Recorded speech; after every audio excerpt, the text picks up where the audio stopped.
Monday Morning Marriage Minute, and it is Monday morning, nice and early here at the Heckman House.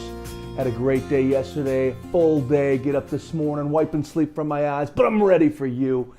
So don't forget if you have questions, and I almost don't want to say this because I have been bombarded with questions, even did a few phone calls, but please, if you have any questions, please send them to me at oneminutemarriage@gmail.com. I respond to all of them. Not always easy and not always right away, but I will respond to all of them. So, this morning I want to ask you a question. Why did you get married? Really, why did you get married? And if you're like most people, you maybe thought that a few times, like, why did I get married?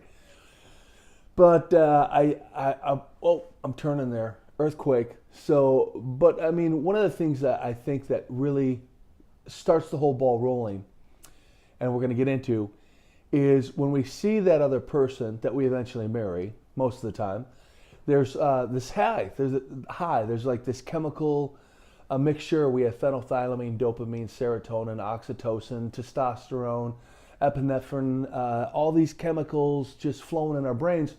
They call it a chemical cocktail. And so when we see this person, like when I first saw my spouse, you're on drugs. You know, all these drugs are flowing through your head, and you're thinking, this is the person. This is who I'm supposed to marry.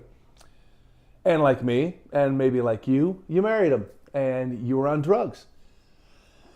But remember, when you walked down the aisle on that fateful day, and you said your vows, you know, do you take this person to be your lawfully wedded husband or wife, for better, for worse, for richer, for poor, in sickness and health, till death do us part?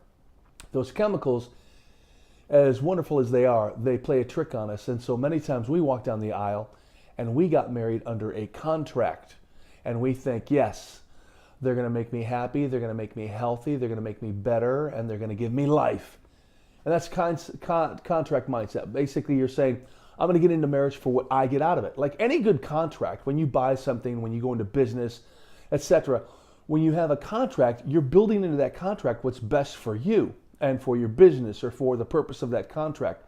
That transaction, you're like, I want to get what's best for me out of this. Thus, that's why we have this contract drawn up by lawyers. It's legal, it's binding, because I want what's best for me.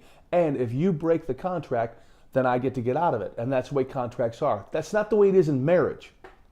Okay, though a lot of people walk down the aisle with the contract mindset. Marriage is covenant. Covenant started in the Old Testament. And basically, a covenant is very much the opposite of a contract. It's this. I'm going to get into this for what's best for you. Think about that. I'm going to get married for your health, for your betterment, for your life, for, you know, it's always thinking about you. And if it doesn't work out, I'm still in it because it's a covenant. I'm going to do what's best for you. I think a lot of people, they end up in divorce because they don't understand the covenant mindset. Like, hey, this isn't about me. It's not about how I feel. It's not about did it work out or not work out. It's about I chose you. I chose to marry you. And this covenant means that I'm here for you no matter what you go through, no matter how life is up or down or in or out or sideways or backwards. I'm here for you. That's a covenant.